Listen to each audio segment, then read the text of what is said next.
For the first time ever, I am thrilled to say we have an official sponsor for the Dirt Talk podcast, and that's Ariat. I've worn Ariat boots on every job site I've visited over the years, traveling in them across 5 continents. More importantly, I have yet to find a single project where working folks, unlike me, are not wearing Ariat boots and workwear in every condition imaginable. And there's really good reason for that, and that's because it's phenomenal stuff. And the more I've learned about Ariat and the company, the more I've loved their brand. So with this, Ariat is offering any Dirt Talk listener 10% off their next Ariat order at ariat.com/dirttalk. That's 10% off boots, jeans, and workwear at ariat.com/dirttalk or at the link in this episode's description. With that, let's get to the show. This is weird. So you only get 30 days to work on a mine site in Ghana. Right? They're called... At once? No. They're called Mincom days, right? Yeah. And they're like fucking gold. So I quoted the job, thinking I was going to be getting there then, finishing then. This is what I'm flying. Yeah. I gets there, works out that my Mincom days ran out on the 16th. So that's why I had to get out of Dodge. It's not they are militant. I think it's all about this, right? Yeah. So yeah. So do you have to buy more then? No, the company boots on the ground. That's their responsibility.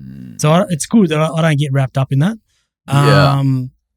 But yeah, I don't get too far ahead in me fucking travels. I don't either. I can't. Just play what's in front of you. That's why I like traveling to these places with companies though, is because they navigate that kind of stuff for you. 100%. So you don't have to worry about it. Exactly. And it's like this, in a way, it's a false sense of safety, but it is legitimate safety in a way when you're with a big company in some of these other countries. Kinda. Like it's especially as a foreigner. Yeah. Because people, they don't really fuck with you. Well, they don't like. Depends on the country, I guess. Yeah, but I think and place. I think for me, you learn to let go. Like you learn to read the room, you learn to read your environment. Because man, the travel that we do, you couldn't be one of those people that need to fucking have everything, all the checks and balances. Because you will just crawl up in a ball on the corner. Like, mate, you just sit back, fucking jump in the back of the ute, see you in 6 hours. Legit. Yeah. So that's how I roll. And it's weird for me. Like now we're bringing on a few more people, and I'm trying to educate them. Like travel's travel, but you just got to learn to fucking sit back and just roll with the punches. Yeah, we just had that issue. People, their flights got canceled. They didn't know what the fuck to do, and it's like, just one, calm down. 2, there's going to be another flight. There's going to be another flight. So we'll figure it out. Yeah. But like the first time I went to Saudi Arabia, language barrier. Yeah, you get in the car. Yep. You have no idea where the fuck you're going. None. You have no idea how long the drive's going to be. Nope. You have no context, and it's like, there would be a lot of people that would. I see this all the time in the airports. People have so little adversity in their lives that something goes wrong in travel. They don't know what to do. They just lose it, or they become assholes, or whatever it is. And it's just like, it's probably the wrong place to become a dick. You know what I mean? Like, what is that going to do? Yeah, well, you kind of stick out as it is, right? Yeah. So just keep your shit together, keep your wits about you. Yeah. And then just it all works out. Yeah. And I'm not being naive, because there's been some hella stories from years ago. People getting kidnapped, and sometimes it does go right the other way. You know what I mean? So I'm not naive to it all. However, for me to do what I do, that's what I do. I just just sort of roll with the punches a bit, and we'll see at the other end. Yeah. It's got me this far. Yeah, you're doing fine. You're doing fine so far. Yeah. How many places in Africa have you been now? I think it's Zambia, Tanzania, Liberia, and Ghana. Yeah, and it's weird, It's like any city rivalry, whether it's here in America, Australia, wherever. Yeah. But you'll hear the Zambians say something about Nigeria and, so I've heard stories about all the countries that I've traveled to and they're not positive. Sure. And then when you get there, the people are friggin' awesome. The countryside's awesome. There's no drama. Yeah. And again, like maybe it's more good luck than good management, but it just helps you to keep that open mind. You know what I mean? Like, so you just sort of, That's how my last trip to Australia, Canberra. I would tell people I was going to Canberra, and they would just shudder, like, "Oh my God, that's just the worst place in the world." So I was going to Canberra expecting it to be just horrible, and I get there. It's one of the most beautiful cities I've ever been to. We enjoy it. Gorgeous. Yeah, totally. Just like, what? And I get it. It's because it's their, you're Washington, D.C. It's the capital, it's right? the politicians that make it terrible. Yeah. But I was pen pushers. Yeah. But I had this just awful perception in my head, and I was ready for it to just be like Detroit. It was gorgeous. It's not Detroit. No. So my wife and I, we went down there probably 6 or 8 months ago. I was doing some work about 2 hours, I think, northwest, a little place called Goulburn. So my wife come down for the weekend, and we spent a weekend there, Aaron, and like we enjoyed it as well, mate. It's that's just, I guess, a classic case of making it up for yourself, right? Mm-hmm. There's so many places you wouldn't go based on other people's opinions. So I want to get out to Africa bad. I have never been to Africa, but maybe this year we're considering another trip to the Middle East right now. Okay, and if I go out to the Middle East again, I'll go to Egypt. Okay, yeah. And stop in Egypt before I go over. Yeah, right. I'll dip my toes into the African waters. Yeah, starting with Egypt. Look, man, what I was saying there before, like I've done pretty well over there, like with relationships that I've been able to forge. It's not like a big iron kind of country, right? Like they run like mid-sized gear and all the rest of it. But there's a lot of mines. Oh shit, yeah, man. Probably more mines in Africa than any other. Yeah, on any other continent. Probably would be, mate. And then you throw in the illegal stuff that goes on. Oh yeah, well yes, yeah. And like the illegal stuff is not just people with pans in the creek. Mm-hmm. You can have 30-ton diggers and articulated dump trucks and all sorts of stuff, right? Yeah. So it's not like just a one man with a shovel. Yeah. And it's funny too, Aaron. Like again, I learned a little bit when I left the site that I left. That I've just been working at, and we're driving down, and the guy that drove me down was a safety rep for this company that we do work for. And he was telling me, he said there was a task force set up in Ghana a couple of years ago to deal with all the illegal miners. Mm. And as we're driving down, man, illegal mining is strong. Mm. So the task force came out big and we're rolling people for doing it. Then they laxed off and, a bit of money changed hands. Mm-hmm. And, we just keep on keeping on, right? Yeah. Are the Chinese that involved over there? Oh, dude, big time, man. Big time. Yeah. That whole, roads and, mental blank. What, the Belt and Road? Belt and Road, mate. Thanks. Yeah, it is strong. Mm. It is strong. Mm. I was in Zambia a few years ago. There was that initiative was coming through town. They were putting a dual highway through town, and money didn't get paid. And there was supposed to be a up and down bridge. Mm-hmm. One side of the bridge got built, and the other didn't till the money got paid. Mm. So you'll see that Chinese money kicking around fairly frequently. Yeah. It's quite fascinating what's happened there from a metals and mineral standpoint. Yeah. It is. It's a big play, and it's a long term play. Like again, I don't pretend to understand that whole Belt and Roads initiative, but it's it's a multi-generational thing, mate. It's not a let's knock it over in 10 years. I read an article on it one time. It was like a 60-year plan. You know what I mean? So, and I don't keep up with it, mate. But you'll definitely see it. Even when I was in Tanzania, mate, they were building a 4-kilometre bridge. So where barges will run people, trucks, cars, whatever, across a corner of the Victoria Lake, I think it is, Lake Victoria. Yeah. They're building the bloody bridge, like a proper big bridge, man. Wow. Yeah. Do you go up to you've been up to the Middle East too? Yeah. Quite a bit, huh? I've done a couple of trips. That was Yeah. Our first job as Australian Earth was in the Middle East. Where? Yeah, In Saudi Arabia? Yeah. Yeah, that's what I thought. It was up in the Iraqi border. Yeah. What was it? It was a phosphate mine. Phosphate mine. Yeah. Okay. That was totally, like, for me, I'd never seen phosphate mined, and I'd never understood, the process of it, and more the bloody pitfalls and the hazards of it, mate. Like, it's an extinct sea, and the voids that are underneath the ground, dude, insane. Like, they let this shot go one time. They showed me the photo of it. There was a cavity, mate. There was a RH120 parked above it, and this cavity, man, was like 20 times as wide as an RH120. Yeah. So 5 meters of where the RH120 was sitting, there was this big void. And that's why they have so much oversize over there, man. They'll sink holes down. Energy gets lost. We have big rocks. Like fucking madness.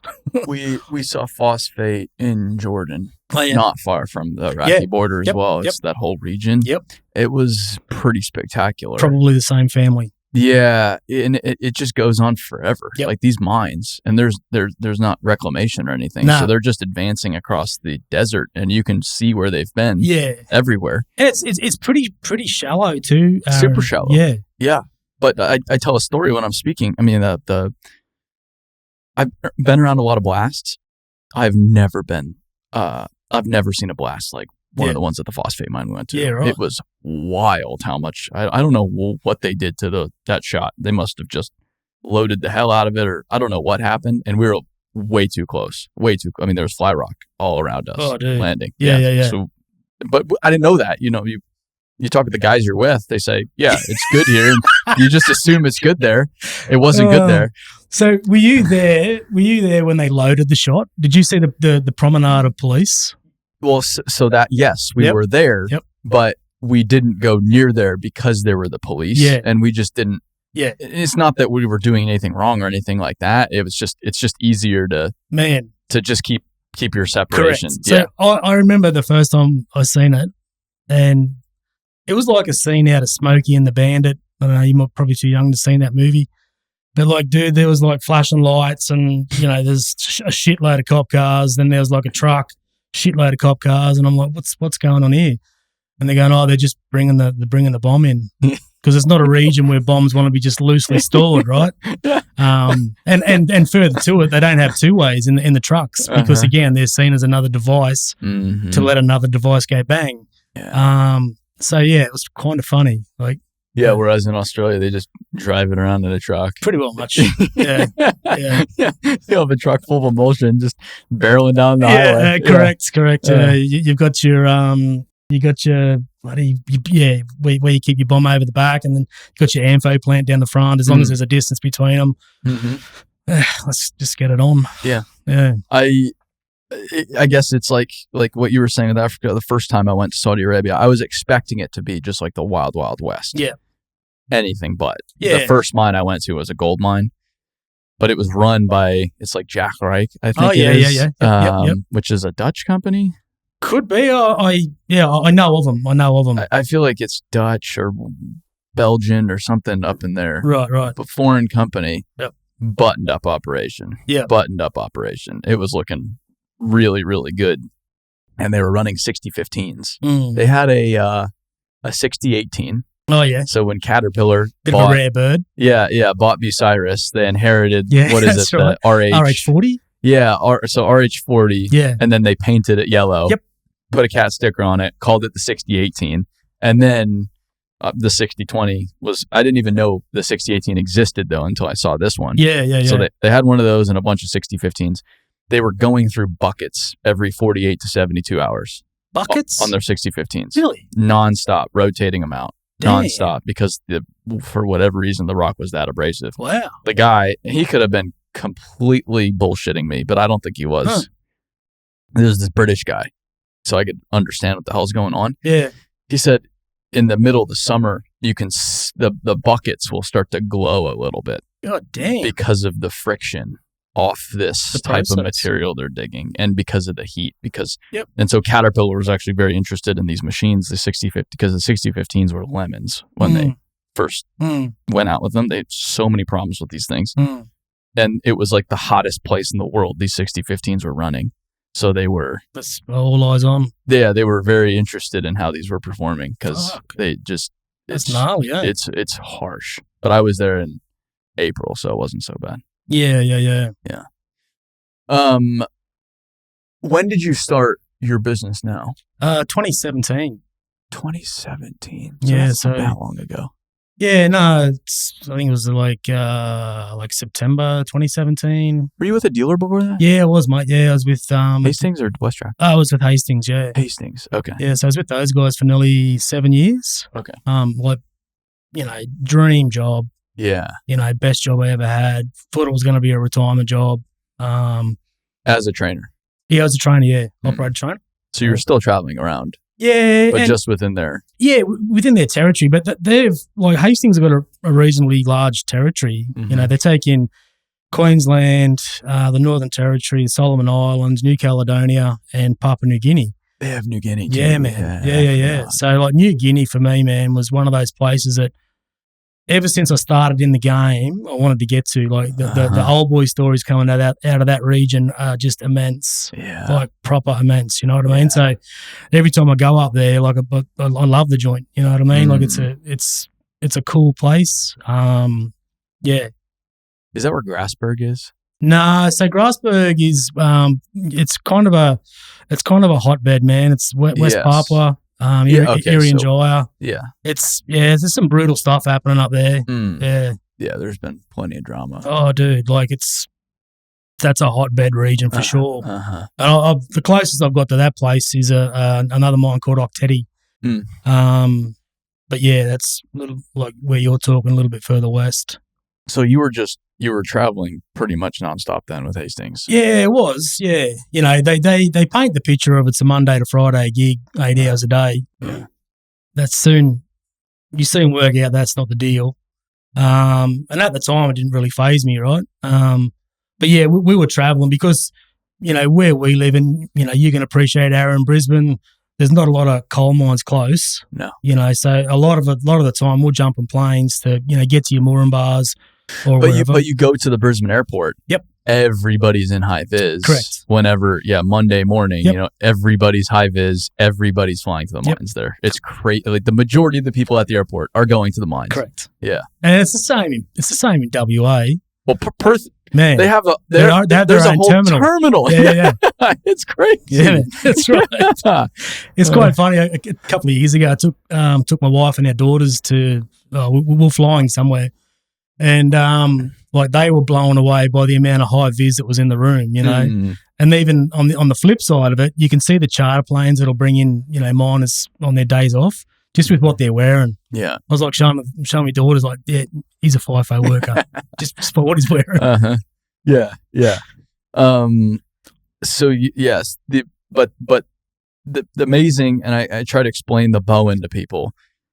It is spectacular how many mines are in such a small area. Everything and like mega mines are in one small area. I mean, it's just mega mine, 10, 15, 20 million ton a year, 20 million ton a year, just nonstop through this whole area. Mate, I don't know if you mightn't have got the opportunity just because your itinerary, but if you're lucky enough to jump on a plane from Moranbah heading south, that's pretty well much the same scene for about, I'm going to say at least 80 kilometres. Crazy. Dude, and I got a video on my phone somewhere. There's something like there was 8 or 10 drag lines working that one seam, and they're all different. They're all different companies. So pretty well much from Caval Ridge down to like Middlemount, maybe a little bit further south. Can't quite remember. But mate, it's just one continuous cut that has been in existence since the 1950s, 1960s. Crazy. Open cut mining. And but it's all different companies. It's all different companies. It's all chasing the same seam. Same seam. The same seam, man. Yeah. We went to, I got down to Blackwater this past time. Yep. Curragh. Yeah, Curragh, yep. Yeah, my brother used to work there. Okay. Yeah. So we got to go. My niece works there. On one of the drag lines. Yeah, right. In the North Pit. Yep. Which was very cool. Yep. And they were super cool. Yep. We were there with McKellar. Oh, yeah. But then Coronado got wind about it and said, can we just show you everything? Really? Yeah. Yeah. Dude. It was the first time that had ever happened with a mining company. You are smashing barriers, brother. It's crazy. Like, legit.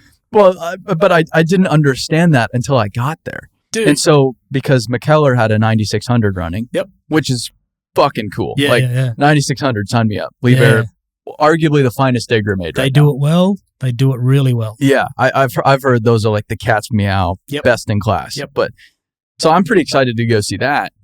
We get there and they're like, yeah, we're going to show you the new 7000 we've got running, the drag line, whatever you want to see, just let us know. Plant, the new 994K we just commissioned like 2 weeks ago, anything. And I didn't understand what was going on, but I was like, Coronado just wanted to show us everything. I've got a story about that 994K. I'll tell you after. Oh, but that's really cool though, man. Because honestly, super. Of like you've created what you've created, in 7 or 8 years, whatever it is.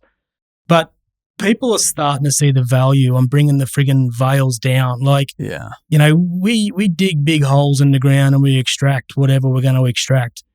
It ain't rocket science. We're not. There's nothing secret to it, mate. It is just so weird that and it slowly is changing. It slowly is changing. I did an induction at a mine site probably 3 years ago, and through the induction, social media comes up. Mm-hmm. And this particular company's slant on it was, you can post whatever you want, but you need to be accountable for it. Totally fair. And I just went, dude, that's extraordinary. That is, mate, honestly. But if you trust people like that, you'll get the occasional shithead. Oh, but most people will say, oh, wow. Okay. Yeah. I want this job. It supports my family. Massively. I'm not going to screw this up. Because, like Mining Mayhem has created what they're, that account has created what they've created, and more power to them. However, I believe there's more good news stories that come out of the mines than shit going upside down and shit catching on fire, right? Well, and I try to share some of that stuff. Like I shared, it was, again, McKellar, they had a water cart put out a truck fire outside of the Middlemount mine. Oh, okay. The fire department, it just started to get a little too hot. So they just got out of the way. Yeah, got the send in the big 777 water cart out there on the highway, and it just knocked it out real quick. Yeah. He's like, that's amazing. That's so cool. And just and not even to mention the impact. Like, we could not live a day without steel. We don't appreciate, because it's kind of in the background, how critical steel is to the whole economy and our everyday lives. Yeah. A large portion of global steel production is thanks to Australia because of the coal from the Bowen and the iron ore from WA. Yeah. You mix those two things together, you get steel. Shebang-a-bang. Goes all over the world, from China, Japan, Korea, wherever. Huge. So it's like people, they disparage coal, but it's like, this is different. This is steel. And that's why I'm saying you need to go to Pembroke. It was the Coronado thing was really cool. Yeah. Like, I want to give them as much credit as possible. But Pembroke, Olive Downs. So Barry, he's the CEO of the company. We're out there with Teese last year in the spring, and it's a greenfield mine. Yeah. So we get out there, and nothing was running yet. It was still under construction. They were building the plant. They had just commissioned a 9800, but it hadn't put its bucket in the dirt yet. And then it's a autonomous 794 fleet that they were building out with Hastings. All the trucks coming in for a huge package. All brand new. All brand new. All brand new gear, which is crazy. Super rare. It's big. And I'm out there. I meet this guy, CEO of the company, and he says, "Hey, next time you're here, we'll be operating. Give me a call. We'll make sure you're taken care of." So I email him. I'll say, "Hey, I'm come back out," and I expected him to like set it up.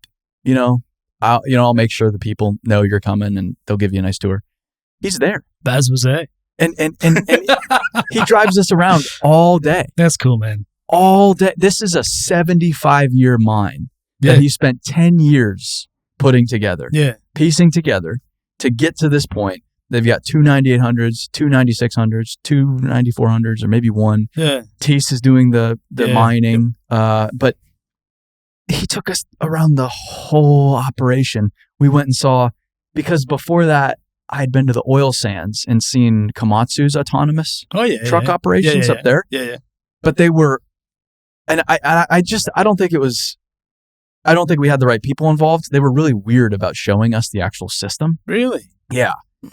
and we couldn't see where they were running the trucks from. So we got half the story. Whereas out here, they're just like, oh yeah, let's go see how they're building the models and how they're controlling. And hey, grab this e-stop. If you hit the e-stop twice, the truck, the truck horn goes off. Yeah. Do you want to go get up in the 9800?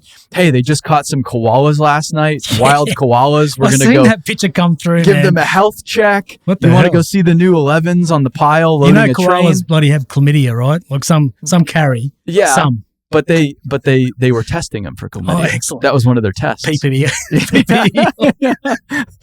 But it was one of the best days of my career. Yeah, but that's a dude that's obviously proud of what they've put into it. Yes. And the fruits that are coming, like clearly going to come from it. But it's just I don't know, man. It from the outside looking in, it's a modern way of mining, right? That's his whole point. Yeah, correct. Yeah. Man. Social license, the whole bit. But his whole point, it's really interesting because he's like, all these other mines in our area, they can only really mine how they've been mining. Yeah. Whereas it's been a huge disadvantage for us to be greenfield, but we've got a blank slate. Yeah. So we can build this mine out exactly as we want to be the most competitive into the future, which is just seeing a mine at that scale, greenfield. I've never seen anything like it because it's from a coal standpoint, it almost doesn't exist now. Yeah. So I listened to one of your podcasts a couple of weeks ago. I was with a fella by I might say his last name wrong. Was it Ryan System or Ryan Sisman? Yeah, Sistad. Yeah. Dude, that was such a good listen because, he obviously works in the industry, in a different slant of the industry, but more around trying to get greenfield mines up. And his approach of, taking 10 years here in the US apparently to get a mine, complied and so we can get, digging in the ground is far too long. But he made a really good point, man, where he said, but we don't want to see it, in 6 months' time, people can get a green tick to start mining. He said, that's too quick. Yeah. We've got to find some middle ground here where, we need to get all the checks and balances. 10 years too long, clearly. 6 months too quick. You know what I mean? So, like that approach to me was kind of cool, Well, I think Australia's like the United States. We want to do it well. Yeah. That's the irony of miners. They depend on they feed their families with the earth, which is more in tune with humanity and the earth than most people. Most people, they get out into nature like once a year and look at a tree. Oh yeah, that's nice.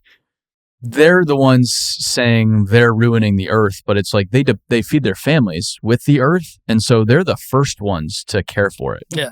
I've never met people more caring about the environment than people in the mining industry because they depend on, and forestry is the same thing. It's like they depend on that forest and its ability to grow to feed their family. That's right. So they're incentivized to make sure that they do it well. Do a good job. That's right. Yeah. When you were at Hastings, were you training on everything? Everything within your skill set. So what's your skill set? Heavy construction. I don't do drag lines. I don't do electric shovels. I don't do drills. Oh. So everything else outside of that is fair game. Trucks, dozers, scrapers, excavators, scrapers. Loaders. Yeah, I've seen you do a lot of scrapers. Yeah. Oh, loaders too. Yeah. So, but yeah, that was the deal. But production applications. Yeah. So in the last couple of years I was there, that was my jam. Was doing that application related stuff, and for me that's where it's at for me. As a person that's delivering the training, I just like seeing people get something a bit more out of the machine, or learn something, whatever it is. So that I really liked. Like at the start of my Hastings career, for the first 2 years, man. So this is like 2011 through to 2013. We had a bit of a dip in the industry in 2013. So for the first 2 years, all I did was deliver new machines. So new 793s, new D11s. That's all we did. Mm-hmm. So a familiarization session can last, 1 day or 4 or 5 days, right? So you go in, you run a PowerPoint session, all the, new bells and whistles, and then you'll take them out, do a walk around, and that's the job done, So it'll be, they bought a new 11, and you have a group of people, and that'll be working with that 11. Yep. and Correct. you're just getting them up to speed on the machine, the features. Yeah, that's it. And like, it's, although machines, for the most part, the components are all similar, like for the last 50 years, right? 40, 50 years. There's always that one person that doesn't know what a tag link is on a dozer. So you try and give them a walk around that's going to give them something to take away with, right? So, whatever the right terminology is for a component, you can help them out in that space. Largely, like what's changed in the last 10, 15 years is all the stuff on the inside of the cab. That's where the party's at nowadays, of all the features and benefits and et cetera, et cetera. Well, I was had a scraper operation not long ago of 57s. Oh, is that the one in the desert? Yeah. Fuck, dude. Yeah. We've got some pretty cool scraper operations. Jesus Christ, the Southwest California, more scrapers than anywhere else in the world. So, like, when I come out to Con Expo last year, I did rig up, catching up with David Peed and the Suka people. Yeah, you got to Suka too. Yeah, I did, mate. It doesn't get any bigger than those two. But like they were going to be my ticket to Scraper Heaven. But was it wet? It was wet. Yeah. Southern California apparently gets wet. Yeah. So they just said, like, next time you're in the neighborhood, just drop in. It's like Suka had some spread, man, where there was, I don't know, 48 freaking scrapers at some landfill site. Well, we just visited Suka. I didn't, sadly, but some of our folks did. They had 211s pushing down to a 992, loading 777s. And then under that was a 57 spread. Yeah. It's just like, oh my God. But the funny thing, Aaron, is to back the story up, I met David and the Suka people at, a Holt Cat party for Johnny Shedeck. Yeah, and they were like, "This." Oh, that's funny. Yeah, man, and but it's really accommodating. So the Suka boys said, "No dramas. Come on out," and so did David. And when I got to California, it was raining, and they said, "Mate, the job's not running, but we'll show you around our yard." Mm-hmm. Mate, that was so accommodating, man. Yeah, I left with like, I don't know, 20 friggin' hats, all different hats with scrapers on them. No, I saw your pictures. Brother, they were cool. Just good dudes, right? Just proper good dudes. I brought the scraper thing up because, I was at that operation. They had 657Es and then new 657Ks or the 657. They got rid of the K now. It is the identical machine. Yeah. It's just a nicer cab. And there's, the hitch is nicer and so on and so forth. Integrated tech. Yeah. The engines burn a little bit better. But you look at the machine. Oh, yeah. Identical. Yeah. Identical. And the E is, I don't know, what is it, 80s? Yeah, it is. Yeah. Late 70s, 80s? It's 80s. I think 83, I think. Okay, so that's, some of these are 30, 40 years old. Shit, yeah. Massive frame hours. Massive frame hours, but same principle. Yeah. You just drop a cutting edge on the ground, you drag it along, fills up in there, you close the... Do it 150 times a day and they're happy. You drive circles. That's right. But nothing's... You look at earth moving equipment, it hasn't really changed. It hasn't, man. The principles... I don't profess to claim the principles. Like the principles of moving dirt have not changed since, I don't know, man. Pick a number, pick a date. It's the same principles, man. That's what Garrett, I think he says this online. He says they've done it before or something along those lines. It's been done before. It's been done before, man. And he's right. And he is right. We stand on the shoulders of freaking giants, right? Like it's just, and that's all it is. And some people like that haven't been lucky enough to work with people that are forthcoming with knowledge and share knowledge. Yeah. Or, sharing experience, whatever it is, right? But yeah, like I come through at a time, man, where people were given, plenty of, and they were good people, mate, given plenty of their time and information. And if you kind of show that you're interested, it comes easy. And I think that's what younger people don't understand is you just got to show you're interested and you've got to just be curious. But these old timers, I haven't struggled with most of them. If you're genuine about it. Yeah, correct. Yeah. They want to talk about. They want to tell you the stories. They'll see through bullshit pretty quick. Yeah, they will. Yeah, without a doubt. But yeah, if you go to them and like you really want to learn. Yeah. I very rarely have I genuinely told to go fuck myself. That's right.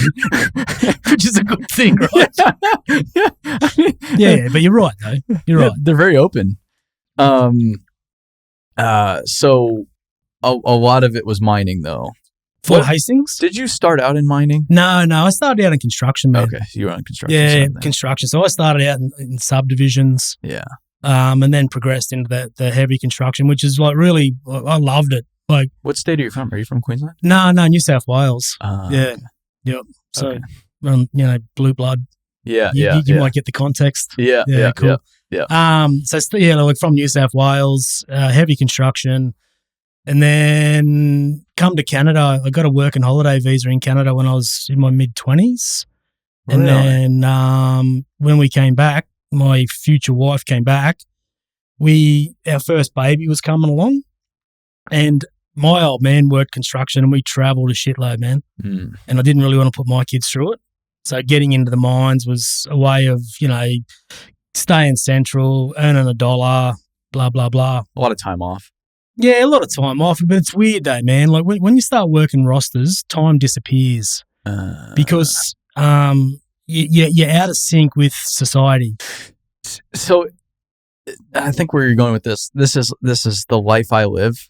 I leave for a month and I go live this life over here. And I come back to this life thinking that it's going to be where I left off. But everybody's lived a month of life over here. It just is the best way I can explain it. 100%. Yeah. Like because you're not working a set thing, and probably 80-90% of my friends were just part of normal society, Monday to Friday, have the weekends off, etc. When you're out of that clique, and you're working the weekends and all that sort of stuff, you just, I don't know, man, time just disappeared. Like I worked in the mines for probably 7 years. Were you in New South Wales? Yeah. So you were in the coal mines? Yeah. Okay. In Hunter Valley, worked for Thies. Yeah. Oh, yeah. I did a shitload of work with Thies, like in construction, then in the mines. Yeah. I forgot you were with them too. Yeah. I guess everybody's worked for them at some point. Oh, yeah. Yeah. Well, yeah. Like back, they started in construction, right? Their story is it's cool, crazy, cool, it's wicked, man. Great, like that is as badass. I tell you what, earth mover. Next time you come to Australia, or next time you come to Queensland, we'll go out and check out their first road job. Legit, yeah. It's a cool little monument out there. It's nothing big. Very cool. Yeah. But it's their first road job, man. That's so cool. So like the brothers, like they drove 660 scrapers from Brisbane to Mount Isa, which is around, I'm going to say 1,500 kilometres. Like back in the late 60s. Yeah, it's about 1,000 miles. Yeah, about 1,000 miles, man. Like they got a cool story, and they're still pedaling today. So well, and I know like RTL. Yep. So you have Roche. Yep, Thies, Linfox. And Linfox, yep. Yeah. Like those three names are as legendary as it gets in the earth moving game. And then there's McKellar. Yeah. There's McMahon, I think is they're another contractor. Yep. There's who's the guy at William Adams that Dale Elphinstone. Dale Elphinstone. Like, he's a cool dude. There's some legendary names and people, especially in Australia. Yeah, mate. Like Dale Elphinstone, I've never met the bloke. I've never met him either. Yeah, I would love to. Yeah, I got to meet a fella that used to work. So he worked for Dale before Dale sold the underground business to Cat, right? So he did all the development for, the Elphinstone product. Yeah. And then sold it to Cat, I don't know, whenever it was. And a lot of his people went over to Caterpillar. And I was talking to one of his guys that worked for Dale, 25 years ago. And he said, mate, like he was just obviously very proud of his business. They were going through a bit of a dip where like they had 12 months of quiet. And he said he didn't put a person off. He rode the storm because he knew it'd come out the other end, and he didn't want to scramble for talent. So he had people painting footpaths or whatever had to be done. They did it. But Dale knew and had the belief to go, I'm not getting rid of these people because at some stage it's going to turn. And then, it turned, and Cat bought the underground gear, and he still makes, he's like making gear now. They make all kinds of stuff. All this like some wacky stuff. Yeah, totally, man. Like their underground graders they're pretty rad. Pretty rad. Those haul pack trucks, or whatever those are. There's those underground agitating trucks. Concrete trucks. Yeah, underground concrete trucks. They look sick, man. Yeah. He was a fitter. Yeah. It's just. And now he is the principal of Williams Adams. So yeah, he owns the company. It's funny how it Adams, it's all bloody pans out. So why did you start your own thing? Oh Christ! So what I did, I've always had a hankering to work for myself, and things were at a time at Hastings where it was just time for me to move on. That's fair. And I said to my wife, I think I'm going to give this, this thing a crack. And she was super supportive, mate. And without Deb, I'm not here today. Like, she's phenomenal. So, yeah, went all in. And, at the end of the day, Aaron, I wasn't scared about the business. And even now, I'm not worried about the business going over for whatever reason, because I know I can pull a job on a friggin' dozer or whatever.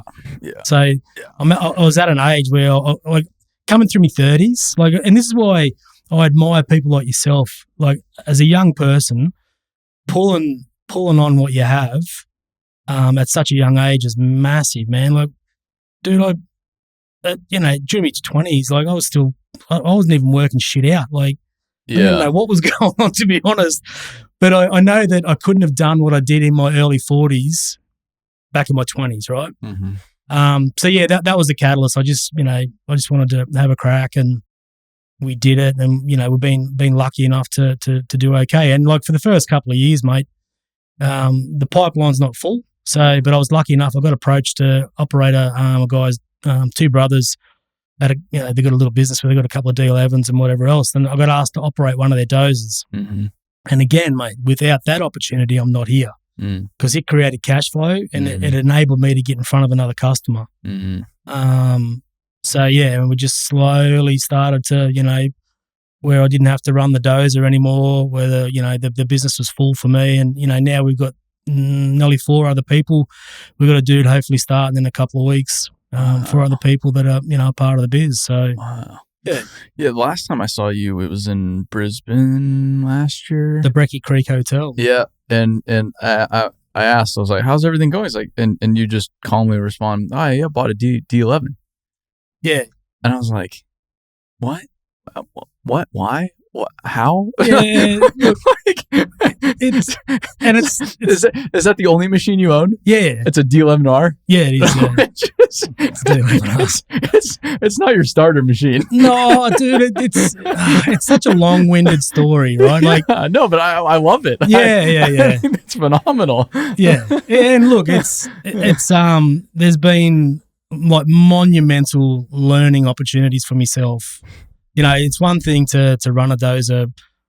It's another thing to own and run a dozer. Yeah. Like it last year was a pretty overwhelming sort of a year where, and it's not a high hour per annum machine. And I knew that when I took it on. So last year sort of things dipped and things break on them things all the time. Like, it's not something that you buy and, get it to a 10,000 kilometre service or whatever. And, it is what it is. But last year there was some shit that went down with it, and I was just thinking, fuck, this thing's going to sink me. You know what I mean? But being able to ride the storm with like some amazing help from the people that I bought it off, some moral help from friends. One of my good mates is a fitter. So I rely heavily on Ed. So without those people that are around, again, mate, I'm not here, because I'll be fucking in a ball in the corner. People say it's a small world, which is a cliche, but it is a small world. Right. Like even this last trip in Ghana, mate, so a local Ghanaian fella picked me up with an expatriate Scottish guy. Mate, we know people between us. Me and the Scottish fella, we know people between us. And they're the guys that I met in Saudi Arabia. Yeah. Right? Yeah. Like, it's just, it happens all the time, like legit. Yeah. So, yeah, the world is small. The mining industry is smaller. Yeah. It really is. But that's why I love the mining industry, because construction's more local, especially in the United States. People in the United States keep to the United States. Most people don't leave the country ever. Very few people ever work outside the country. So even if they leave, they'll visit somewhere. Very few people actually work anywhere else. Yeah. But mining, you're talking to these guys. Oh yeah, I did a brief stint down in Chile. Yep, from Australia, but then went up to Papua New Guinea for a little bit. Yeah. Yep. Yeah, spent some time in South Africa. Everybody you meet in mining, they just rattle all this stuff off. Yeah. All the places around the world that they've been, which I think is just so fascinating. Oh, it's crazy, man. So fascinating. Yeah. It makes for some good stories. It does make for some good stories, but like I left school when I was just shy of 16, right? Wow. So you leave school. I don't have an education, as broad as some, but I've been able to harness and, utilize the skills that I've gained over the years to now get paid to go to other countries to, train other people. Pretty sure. And like for me, like that's never lost on me, mate. I'm so grateful that I get that opportunity. Yeah. Yeah, but mad. I do some of my best learning too. When I go to like a Saudi Arabia or a Jordan, or we're going to go to Europe for the month of July, I cannot wait because we're going to some pretty extraordinary places. But just that travel and seeing how other people live and work in other places is so much fun. I never take it for granted, especially now. I am when I'm traveling like that, I'm so grateful for every moment, even when I just like hate the food or it's miserable because it's miserable. Yeah. Quite often, especially traveling. Yeah. It's so, the experience is so rich. And I just can't believe other people don't have that experience. Yeah. They just live in their neighborhood. It's nuts. And that's their world, their neighborhood. And it is cliched, but you'll have these people that have an opinion about other people coming to their country for whatever reason. And when you get around a little bit and you see what goes on, you can see why some people want to get to another place. Yeah. Whether to get themselves a better opportunity, their kids a better opportunity or whatever. And not, this is going to sound funny to some people, but not every person that you see from another country on the television is a bad person. Mm-hmm. You know what I mean? Like, man, if I ever opened a bloody coal mine, I know the people that I want to pull on to come and run gear. Like there's a lad down there in Ghana on a 992. Man, he was fucking slick as. He was just phenomenal. There's some Filipino boys in the Saudi over in Saudi Arabia there that I got to work with. Same deal, man. On shovels, they were just top notch. So and they had ethic, which is kind of cool. Yeah. When you go out to these mines, is everyone? Do you have to? I know you have a approach, but you're also. You're not just dealing with like a 60-20. You're dealing with people. Yeah. So how do you approach it, especially with a language barrier? The barrier. Yeah. So sometimes I'll get a translator. So that particular mine site, not to bang on about Saudi all the time, but that particular mine site, they had 23 nationalities at that one mine site, right? Wow. So there's a thing over there you'd be aware of, the Saudiization, I think 2040, where they're trying to get Saudis away from the oil dependency and get their people working. So anyway, that company had a responsibility to put through a percentage of Saudi people through the training. So they give me a translator who, lucky enough, spent time in New Zealand, and the banter that we were able to create was unreal, man. Like I'm a big fan of having a laugh doing the job. Yeah. And through this interpreter, and he knew the rivalry between New Zealand and Australia. So I found out the rivals for friggin' Saudi Arabia, and I was dropping all these little things in, and he was on telling the people, and we're getting laughs, man. Sure. We're getting laughs. Yeah. And then we went out to the truck to do this walk around, the TR100s, and this guy asked me in his broken English, so how much does a wife cost in Australia? I said, nothing, mate. I said, they're free. He looked at me. He said, for free? I said, well, up front they're free. I said, I might cost you down the back end. But he was amazed, right? So, yeah. No, it's, you have these little experiences. Yeah. Speaking of that, I love making people laugh. Yeah. One of my favorite things in life. I love making someone that I love laugh. Though, like, if I can make my mom laugh or like my girlfriend at the time or whoever, if I can make that, I fucking love that. But I think what my favorite thing is making somebody who I don't speak the same language with laugh, because it's so human. Yeah. And it's such an immediate connection with that person. Totally. I'll be halfway around the world, nothing in common with this individual, but we'll both laugh at the same thing. And it feels so cool, dude. I don't know how to explain it, but it's one of my favorite things I've experienced. And like, you're right. You're dead set right. Like, yeah. And I'm lucky that I've been able to work out, where that middle ground is, right? And you'll drop that. You for the first couple of days, you sort of sit back and you watch and you listen and you listen to the lingo, and then you can utilize that to have a bit of a joke. And you got to be mindful of, you don't want to overstep the mark and, whatever cultural bloody thing that might be about. But, there's not a day that goes past that we don't get a giggle. Sure. It just breaks everything down, mate. It does. You know, and then you got to have a serious conversation about whatever they're doing with the bucket or whatever. And then you'll reel it back to a joke. Because I guess you can go in there and very quickly see what's wrong if there's something wrong. Yeah. Probably in 5 minutes you could, if you were to do XYZ, this operation would be way more efficient. Yeah. But you can't just go in and tell people they're wrong. No, you can't. Because it's not very effective. No, it's not. Like, and you got to sit with people. You can't just go in there with your spurs a jingling and a jangling and, you're doing this wrong, you're doing that wrong. If I can spend a bit of time with them, man, and, they've got a story to tell, they've got a struggle, whatever it is. And again, you listen to them, and then you'll choose the right moment to go, if you think about doing it like this, it's going to give you benefits in X, Y, and Z. You know what I mean? So if that person's hungry for tons, well, you can go, this will give you more tons. If that person is feeling flogged physically, you can go, well, you do this, it's not going to make you feel as shit at the end of the day. So you find out what their jam is or what their driver is, and then you can sort of tailor the question, the training to them. Get that buy-in, right?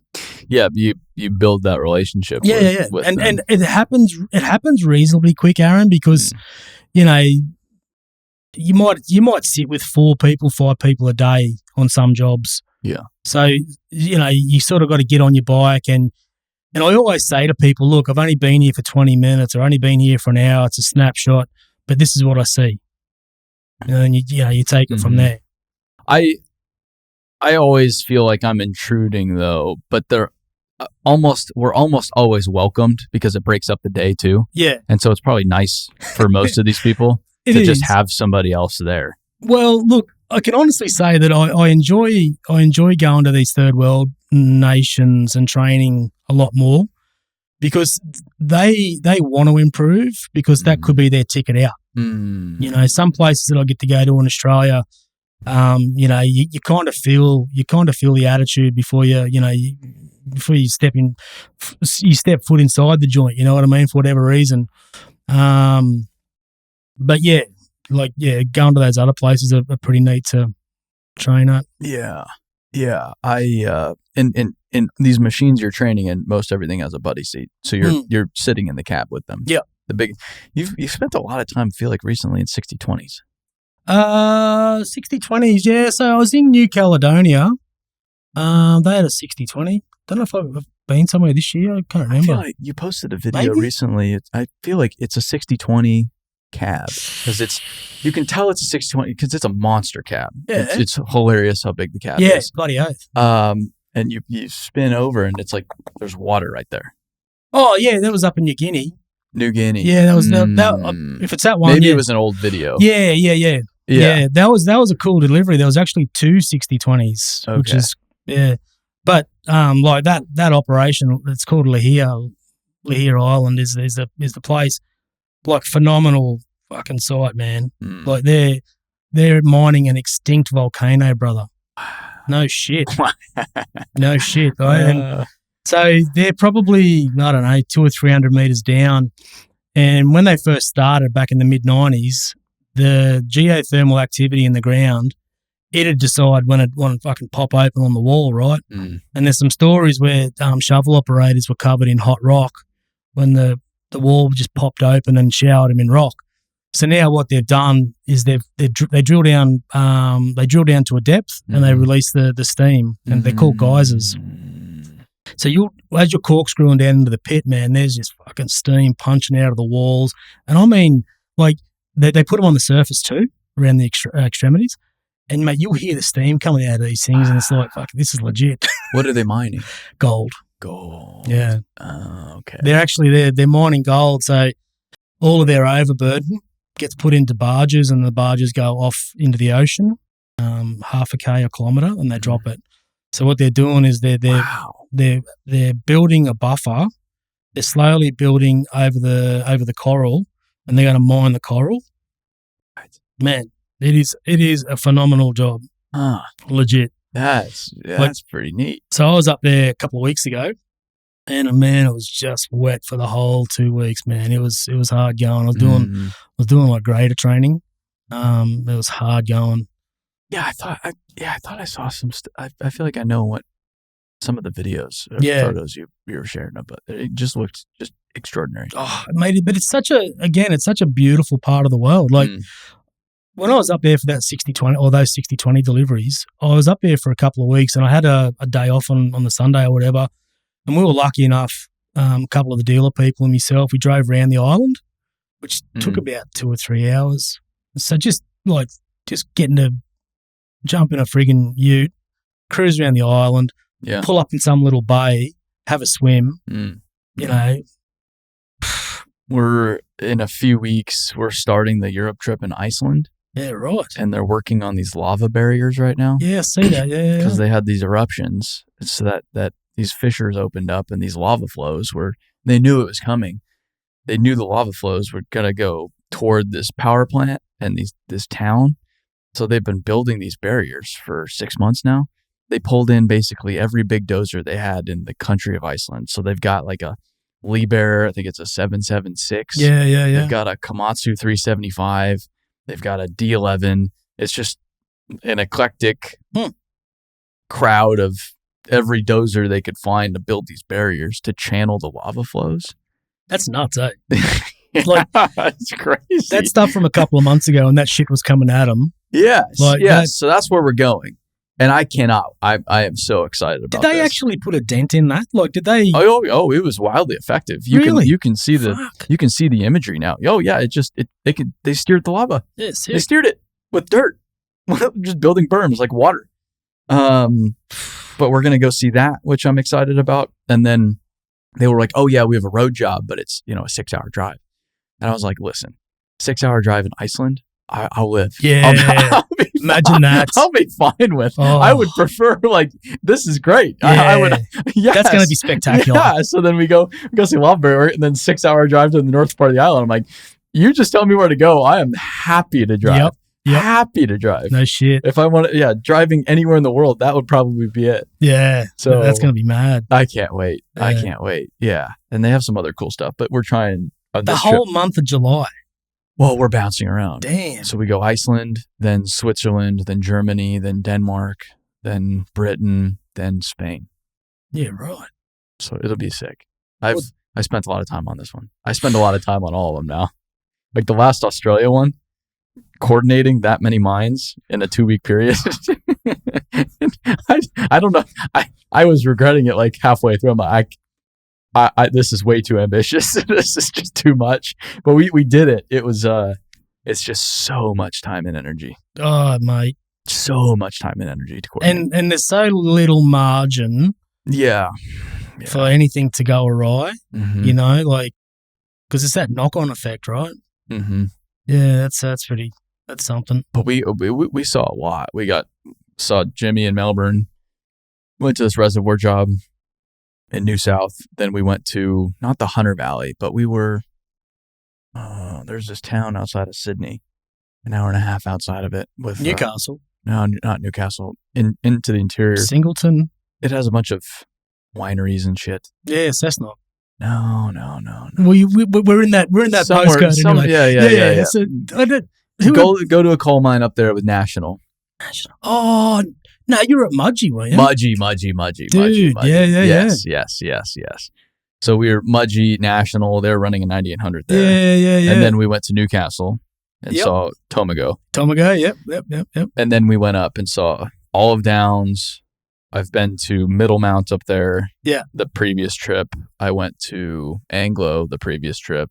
Yeah. And then this trip, we went to Lake Vermont and Curragh. Yep. I feel like I've done one more up there too. Oh, we went to Bravis the last time. Oh, yeah. That was pretty big. That's a sick operation. Yeah. They run a hell of an operation out there. Man, some of that footage you got from there is pretty neat. Yeah, but just their production number. I think they have the best producing 9800 in the world.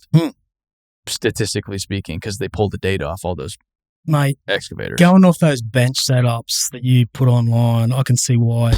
It's gorgeous. Double benching, just bombing these trucks. 796s. It's nearly cheating. It's extraordinary. I mean, they said it turns to shit when it rains. Yeah, I can imagine. Yeah. But we were out there. It was just beautiful. They were just bombing these things, and two 9800s in the same cut. True. Right next to each other. And then when we were at Olive Downs, two 9800s, same cut. Really? One over here. But they were running autonomous trucks, so the trucks are just spotless. Yeah. And they got that run with that one run-on line kind of deal. Yeah. Yeah. What's your favorite thing do you have a favorite thing to train on? Or is it all? I don't know, man. Like I get bored doing the same shit. So the more I have variety, the more I enjoy. You know what I mean? I see. And that's why I don't really like going anywhere any longer than like 2 weeks. Yeah. Because as a trainer, you need to bring a certain amount of energy to the table to do the training. You know, we've all sat in a trainer's session that they're monotone, you know, they're just... Which is most of them. Well, this is the deal, right? So that's why it's really important for me to have a laugh and all that sort of bullshit. Mm-hmm. So, I don't know, mate. I enjoy most of the machines that I get to train on. It's more about the individual, though. You know, you'll... And, like, I've been able to have a lot of success with different individuals who bring that hunger to the game. Like, there's one story that I tell a little bit. It was at a quarry. They had a WA 900 loader. They had an old guy on it that had been operating for 26 years. And this is where it really come home for me, Aaron, that years in service doesn't mean you're actually doing shit right. Sure. Like, this fella was doing everything wrong on a wheel loader, and the numbers said that. But when you've been somewhere for 26 years, it's hard to make change. And anyway, that individual decided to move on, and they put this young fella on. And dude, he listened to what I was saying around setting it up. And again, I didn't come up with how to use a wheel loader. I just get to tell people about it, right? Mate, this young fella's numbers were like just off the charts, right? And he gets to own that shit. So further to it, I was doing some supervisor training at the same quarry. And we started talking about wheel loaders and setup and blah, blah, blah. And I said, you can punch out more tons and you can reduce your fuel burn. And one of the supervisors said, mate, we've saved heaps, Scotty. I said, fucking, yeah, is that right, Box? And he goes, yeah. He goes, I said, how much do you reckon you're saving? And he goes, about 30% a day. 30% fuel. His numbers, their numbers, not mine, man. Wow. When he said it, I'm thinking maybe 7%, like single digits. I'll be happy with whatever I get. And it was 30%. And in a production setting, even single digits, 1, 2, 3% over a year is huge. Nuts. Yeah. And I'm again, I'd wear those single digits as a badge of honor. This was 30%. And then the quarry managers asked me to come back down a couple of weeks later or a month later and address some of the leadership team. And Declan dropped the same number. And dude, I was fucking blew me out. So we make incremental changes most of the time, but sometimes you can really put a dent in what a person's doing, what an operation's doing, just by having a conversation and showing an alternative. And I'm learning this lesson now as a young leader, and I'm so grateful I'm learning it now. It's so gratifying to help somebody else learn something and get better. I fucking love it. It is the coolest thing in the world. It's really frustrating. It's really hard. But when it happens, it's spectacular to see. Yeah. When you say my wife, she was working at our daughter's school for a long time as a teacher's aide, and they refer to a moment of learning where the penny drops as an aha moment. Mm-hmm. So when you have those aha moments where people go, aha, I get it, right? It is phenomenal, man. I've had people crying in the cab when a technique of how to reverse under a load has dropped for them. You know, like they've been with a couple of trainers. For whatever reason, it didn't drop. Spent a bit of time. It's dropped with her while I was in the cab. And she started crying, dude. Like, that's a fucking moment. But proper, you know? With you doing this, you're away a lot. Yeah. How many weeks a year are you on the road? I don't know, mate. I don't keep track of that stuff. I don't either. People ask me that. I'm like, I don't know. I'm gone a lot, but I have no idea. You're away a lot, though. I am. And ever since, so our girls are 21, 18 and 15.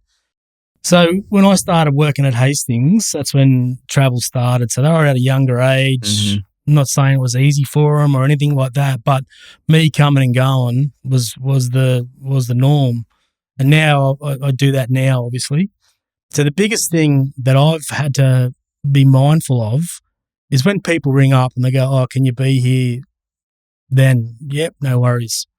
And then sometimes that'll conflict with the birthday and all that sort of shit. Uh-huh. I'm trying to get better, and I'm trying, I just, like our daughter turns 21 in a couple of weeks. I've got to make a phone call because I've booked a gig for that day. And I'm going to make a phone call to go, "Hey man, let's push it out a day." So I've got to be better at that. And the longevity of travel, it's when I first started, this is all I wanted to do. I just travel the world and do what I do. But the older I get, the more you realise that it saps your energy, man. Mm-hmm. It saps your energy. So getting more people involved, and that's kind of where it's at. Well, it's just it's. I don't ever claim to work harder than people that actually do real work. Yeah. I don't do fucking real work. And I'm under no illusion that I do. But I do chuckle a little bit when someone says, "Oh yeah, you've got it easy." Because like, bro, travel with me for a week, you'll be curled up in a little ball. I promise. It's brutal. And even like this last Australia trip. Yeah. I mean, it was even like, fuck. This is just. It was 14 flights in 2 weeks, and we did Victoria, Canberra, New South Wales, Queensland, and WA. Yeah, but you do all that shit, and then you want to get up in the morning and run fucking 15 kilometers. Well, that too, like, but seriously? it just grinds you down into dust. So there's an Australian tennis player. His name's Nick Kyrgios. Yeah, and he's a polarizing figure. He is, right? He is. And I was listening to a podcast that was on there. I really like him though. Mate, after this podcast, I like the guy even more. Right, he was super honest, and he was a different person than what I'd seen on TV or whatever the news shows you, right? Anyway, he was describing travel for a professional athlete, and fuck, like I think traveling to Africa, wherever, that's it burns you out. Those poor bastards playing tennis, they don't know. They know when the tournament starts. They don't know when their tournament is going to end. They might bow out in the qualifying, the quarters, and then they're living totally in the moment to go, okay, now I've got to bounce to North America. Mm-hmm. They got to fucking diet, all that sort of stuff, and they got to get to the other end, and they've got to put a game together. Mm-hmm.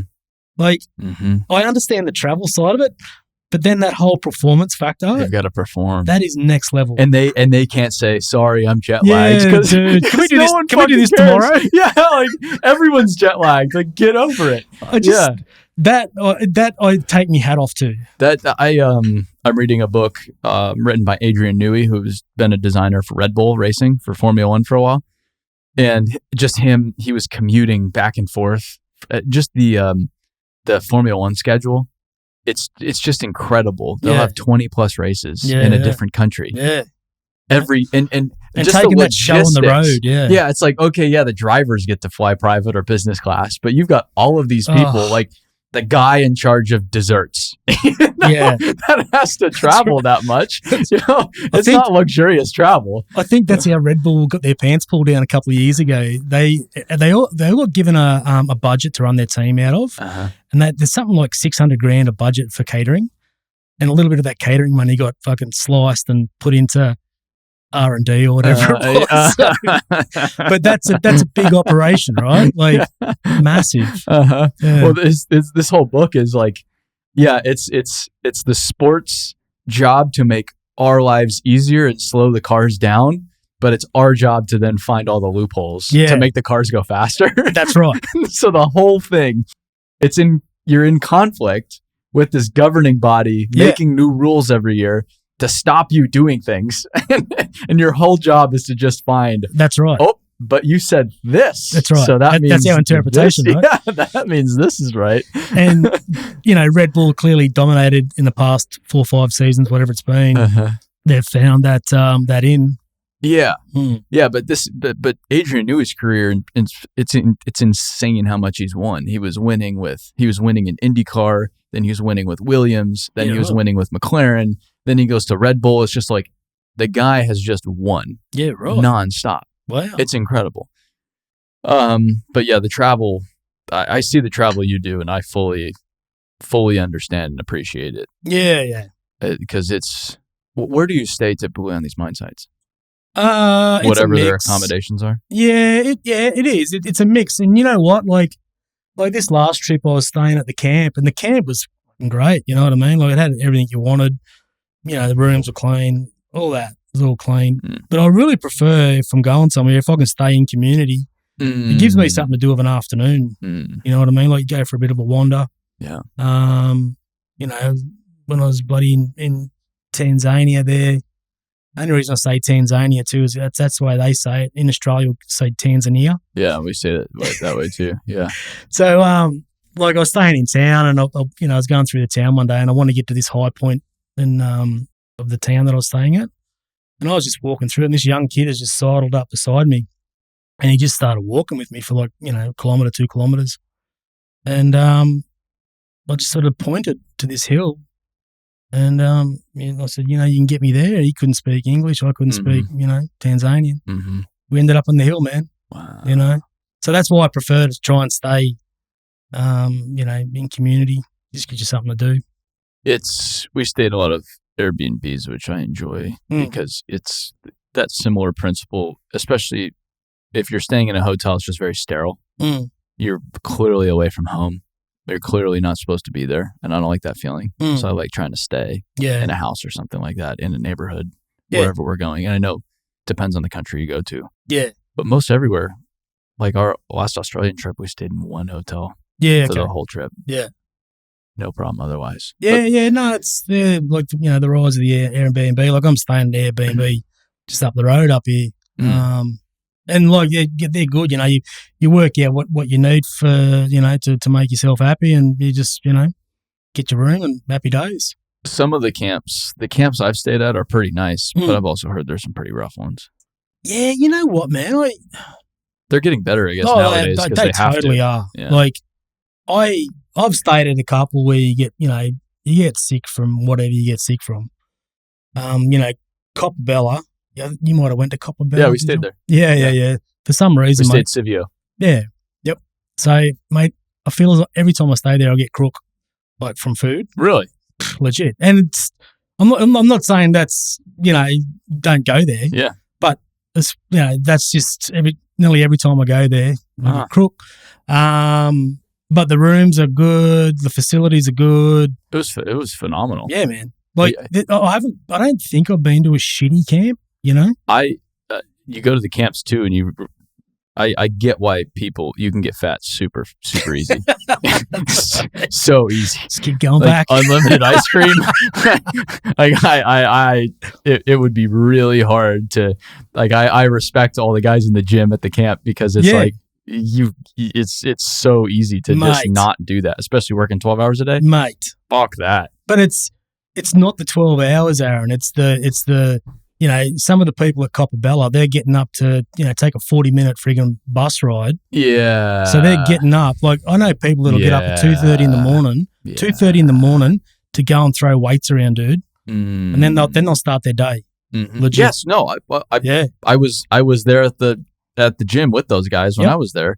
And I'm looking around, I'm like, I fucking respect. No shit, this man. is gnarly. This is a hell of a schedule you guys keep. The craziest thing about Copperbella was we go and ask them, hey, what's the internet? And they're like, we don't have internet. It's like, what the fuck do you mean you don't have internet? They didn't have internet. Wow. At Civio. Okay. No internet. I've never tapped into the Wi-Fi. I just use, whatever. But that's what they say. Everybody just uses their phones. And they're like, there's no internet here? Like, this is crazy. This is ridiculous. Yeah. Yeah. So we only got electricity last year, man. So just fucking ease up, all right? I was going to say, I was like, I needed to start like our joke was, like, we need to start like an underground porno mag business. They don't have internet. Like, there's a business opportunity. That's it. Going out there with trench coats on. Hey, come here, check this shit out. That was our joke. Yeah, just walking around with a trench coat. What do you need? Yeah, what are you into? I've got something for everybody. Oh man, yeah, we're slowly getting there, man. We're slowly getting there. Yeah. But yeah, the Rio Tinto camp we stayed at was gorgeous. Yeah. Extraordinary. The only thing was the flies. Oh, yeah. Just relentless. Yeah. Relentless. Crazy. So they had all these beautiful fields, these pitches, and all these facilities, but you can use any of them because when we were there, the flies just... Yeah, they're intense. Like, I did a delivery when I was with Hastings, and it's weird because they bought the tractors. So the company was Telstra. It's the one of the telecommunication providers in Australia. Yeah. They bought the tractors through Hastings territory in Queensland, and they floated them across to WA to start a job in the desert. Oh. And so they said, "Oh, you got to do the job." I said, "Yeah, no dramas, love to." Anyway, gets over there. Were they laying cable? Yeah, they were. Yeah, 100%. Yeah, D10, D10T. Mm. And I gets over there, and I drove. I lobbed up there at about 4 or 5 o'clock in the afternoon, and that kind of gave me a false sense of security of the flies because I got out of the car, no flies, cool. So anyway, goes and meets a couple of the boys, sets a training up for the next day, gets to the site where the dozer is. Right, this is how the training's going to roll. And I could see this dude over yonder like slapping up, putting this stuff on, blah, blah, blah. He goes, "You want something, mate?" I said, "Nah, dude, I'm good." I'm looking around, no fucking flies here. Another bloke puts on his friggin' veil. Want one of these, mate? No, I'm good, man. No, thank you. Mate, 9:30, fuck, did they come to town? Like, protein injection, like, because the bastards will get into your eyes, into your fucking ears. Right for you. Yeah. So, mate, can I get one of those veils for you? And I've still got it in my bag now. Just in case. And I've never used it ever since. Yeah. But I've still got it. Yeah. They are intense. Yeah. We, when we got in, TJ paid some guy $50 for his because they didn't have any at the shop. $50. Give him $50. Here's you selling Wi-Fi. I'm going to go and sell them bastards. Yeah.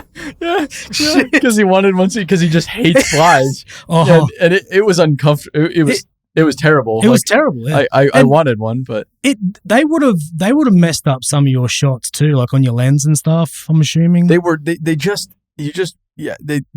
not stop. No. It's and just the quantity of them. You can't do anything about it. The joke was when we went to Karatha to go see the rail and port operations. Like Rio, they hooked it up. They were so cool. They were like, we'll just show you our mine, but then do you want to go see our whole port operations and the whole rail operations and everything? We go up there and they're like, "Oh yeah, if you were here just a few weeks ago, they would have picked you up and carried you away." Yeah. And then the humidity and heat up there was also just next level. Yeah, right. And it wasn't even summer. Nah, it's brutal over there, man. It's brutal. Yeah, like, heat is just intense. Yeah, like again, man, the Rio thing, that's again great that you've been able to forge that, and that must have been on the back of your North American connections, I'm assuming. It was. Yeah. That's great. Well, and it was cool when I was out in WA with Rio. They're like, "Oh yeah, our CEO shared your video with everybody the other day," and I was like, "Seriously?" Yeah, because I don't hear any of this shit. I don't. None of it comes back to me. I'm like, "What? That's crazy cool." Yeah, and then now it just opens more and more doors. Oh, mate. And then once you're in with a Rio, that's like your verification badge. It totally is. Cool. You're not a shithead. That's right. So then, and on a different scale, right? Those big miners, your Rios, your BHPs, your Glencores, whatever, they'll come up with an initiative, safety initiative, whatever, and it just trickles down, dude. Mm-hmm. The classic one or the most common one is those little. You might see them over there, but they put them on your wheel nuts, your lug nuts. It's a little plastic dial that can tell you that your wheel nuts coming loose. I was wondering what those were. Yeah. They're on everything. On everything. Yeah. Right? They're on everything, and that's where they started. I can't remember which one, but he pushed it out. Uh-huh. But it became an industry standard. Uh-huh. Yeah. So the safety stuff is wild out there. Yeah. It's next level. But the fact that you're breaking down barriers with what you're doing with those big houses, it just makes it easier to clearly do what you do. Yeah. But it also lets other people come in and have, similar conversations, right? Yep. But no one's going to be a fucking build with. You guys have done what you've done and created what you created. But, just for other people that want to come in and have a conversation or whatever, it's just easier, Well, and we're step like 2 of 100 right now. Yeah, no doubt. There's some fun stuff coming. But that's the goal too, is to improve the industry. And it's like, if I'm arrogant enough to think that I'm the only one that gets to tell the story, it's just the dumbest thing in the world. It completely defeats the purpose of what we're trying to do. So if I can help pave the way for others, which has happened, everybody wins as a result, because we're not going to lose by more of this getting out into the world and being talked about. Yeah, correct. Yeah. Which has been even since I started, it's way different. Oh, mate, fucking totally different. Way different. Like just hearing you say about, you went to Curra, and Coronado come and knocked on your door or sent you a text and go, "Hey, do you want to come down here? Like, do you want to come down here?" Yeah. Like, that is just fucking madness. It's great, spectacular. Yeah, it's so cool. Yeah. But there's a lot of other. See, now what's cool too is I have a little bit of leverage, and I like to wield it when necessary. But it's like, okay, you're not going to show me your 657 fleet. This is completely theoretical. Your competitor also has a 657 fleet, and they've said, "Come on down." So cool. I'm just going to go check their stuff out. Like I try to really push on the stuff I want to see. And I'll jump through hoops all day long, but sometimes it just gets too ridiculous, and it's like, I don't have the time for this. Like, well, that's what it comes back to, right? Well, there was one I was trying to go see, 9800 with a very special bucket in Australia, and it just got to be too much. So it's like, okay, but fortunately, well, we're also going to go see this 9800 and this 9800 and this 9800, and I'm sitting here, I'm like, I have like 6 9800s to choose from right now. So well, I'm not getting hung up on this. And I'll catch myself like sitting there thinking about it. I was like, this is so ridiculous. This is what? And it's just it's really cool. Yeah. The international stuff's cool. Like I just got approval today to go out to the biggest tunnel job in Europe. It's an underwater tunnel. Okay. So they're building these sections. They dredged this whole channel. They're building these sections, putting caps on either end, and then floating them out into the channel and sinking them and then burying them. What? And it'll form traffic and then rail all within these sections. How deep's the water? I don't know. Maybe like 100 meters, something like that. Maybe not that deep. Damn. Maybe I'm bullshitting. But it's not super deep, but it's across this channel. Yeah. It's like 10 kilometers, 15 really? kilometers, something around there. Yeah. Fuck, that's crazy. Yeah. Maybe 12 kilometers. Yeah. Yeah, that's pretty rad. Super cool. Yeah. Super cool. Yeah, it works for and against us. Do you ever get in trouble about posting stuff? Oh, of course, mate. Yeah. Of course. Yeah. But you kind of have to. Fucking hell. I got in trouble a few times this past Australia visit.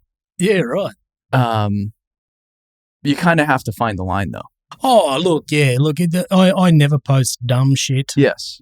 Never post dumb shit. Yes. I like following your stuff. It's always very entertaining. Yeah, I know. And like, I try not to get too bent out of shape when there's times where, you totally understand. Like, when I was in Zambia, I put a thing up. I think it was around the swiping system. It was legit. Legit. I love them, man. I think they're fucking so cool, right? And then they have a lot to offer. And there's so much from that site that will get posted on LinkedIn.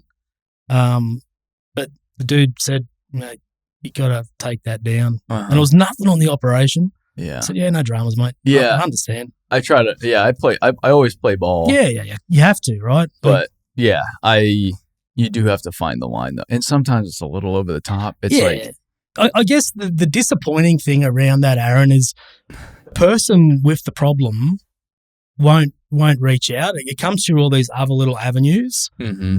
And it's just like, man, if a person had a drama with it, like, just fucking send me a text or drop an email or whatever. Yeah.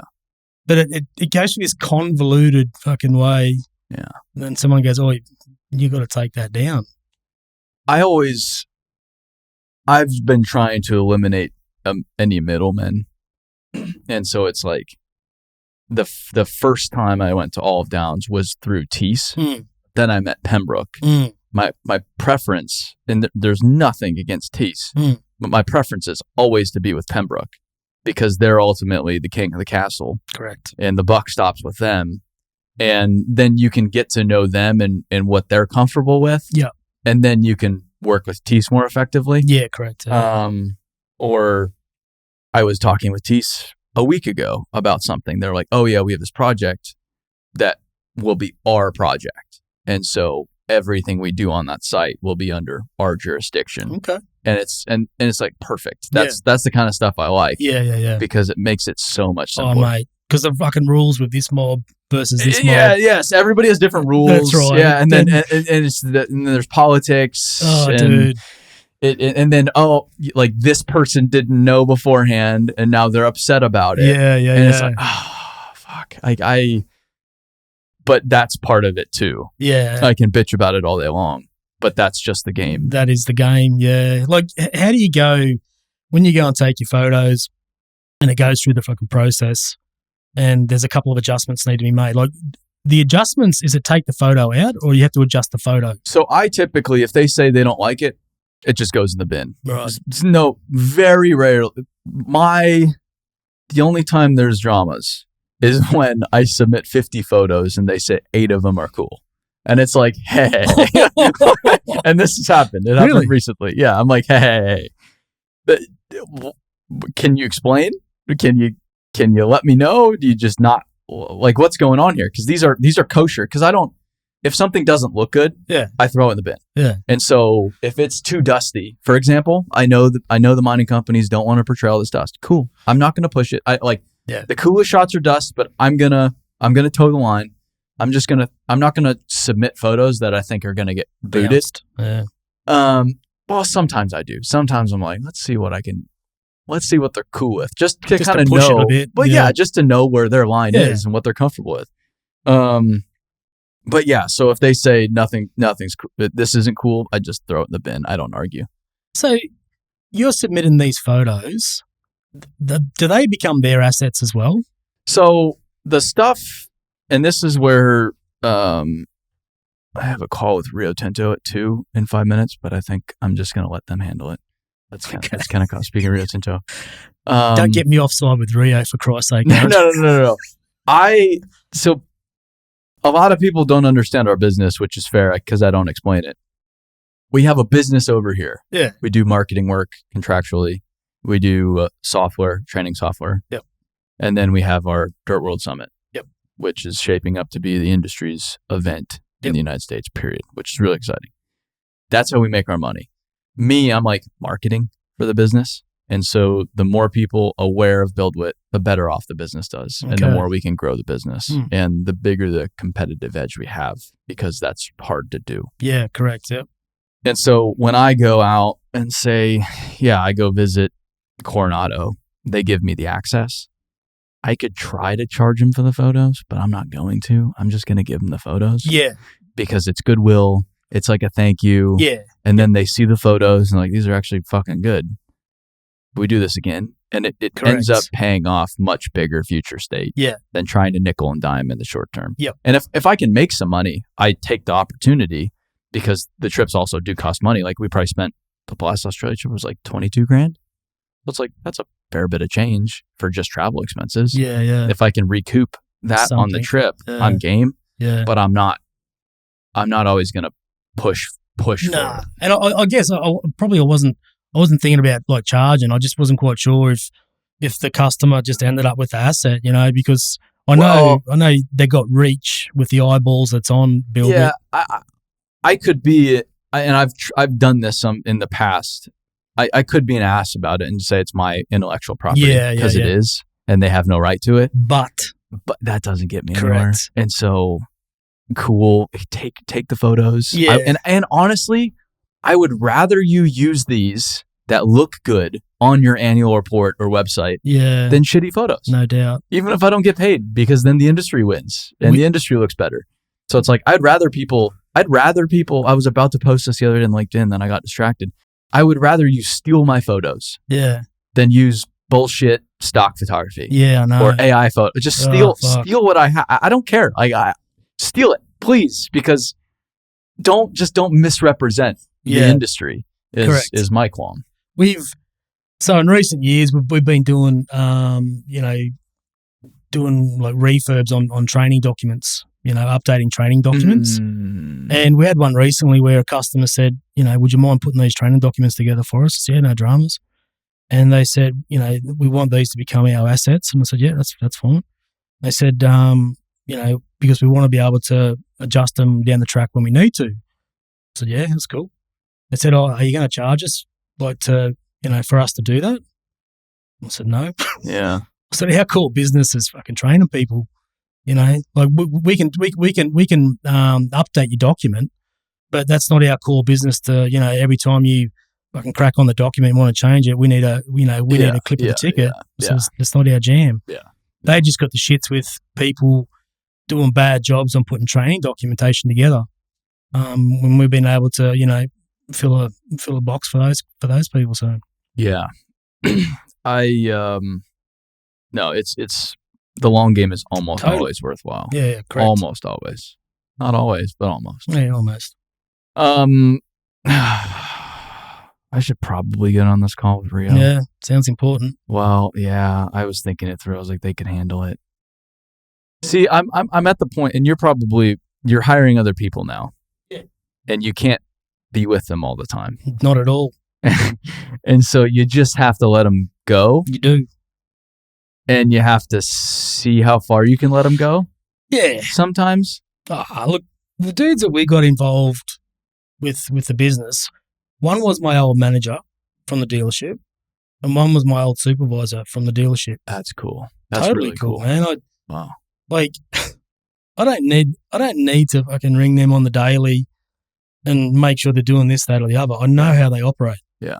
And I just say, hey, this is the gig. This is like, if I need to set up flights, I'll set up flights. The other dude that we put on in January, same deal. He didn't come from the dealership, but I got to know him, got to work at this. I did a job for the company that he worked at, and an opportunity came about to get Greg on board.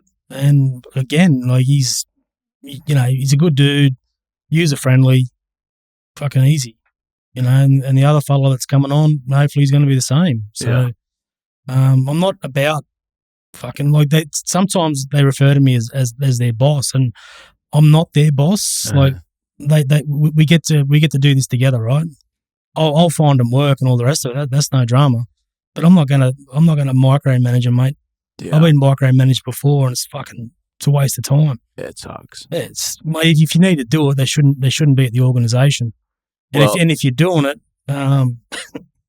across the board, you probably want to have a look at yourself. You know what I mean? So I guess, yeah. And even if you wanted to micromanage, you couldn't with how remote. Yeah, it's every day is so dynamic, man. Mm-hmm. You know what I mean? So if something goes down, you deal with it. And we've had, touch wood, we've had not a lot of shit go down. But when something does go down, you find out what's happened, and you just work through it, right? Mm. But hugely imperative that we've been able to get good people involved. Yeah. Do people ever like adversarial with you coming around because they think you're there to shake things up or anything like that? Not really, mate. Like, again, we've all had those trainers, whether it's been in a classroom. I've had trainers when I was operating, mate, that'd jump in with you, and if they were a dick, you just fucking disengaged. Yeah. So I kind of break that down when I get in. Like I'll just play it down. Like, yeah, I'm just, the next fucking super trainer that's going to spend time with you. Mm-hmm. I'm going to fucking change your world. Mm-hmm. So you kind of have a bit of fun with that, and then you're just breaking down barriers after that, right? It's just easier, but not generally. No, it's pretty good. Like, and I'm not used in that way either, Aaron. I'm not used as a performance measurer. Yeah, you're there to against make them better. Yeah, that's right. Yeah. For a company to clean house or anything like that, I'm just there to help people. Where do you think the mining industry is going? Damn, mate. There was a couple of years ago, I thought the nails were starting to come out, in the coffin, but I think the narrative's starting to change, and there's a fucking little bit more sense being viewed on the industry. Yeah.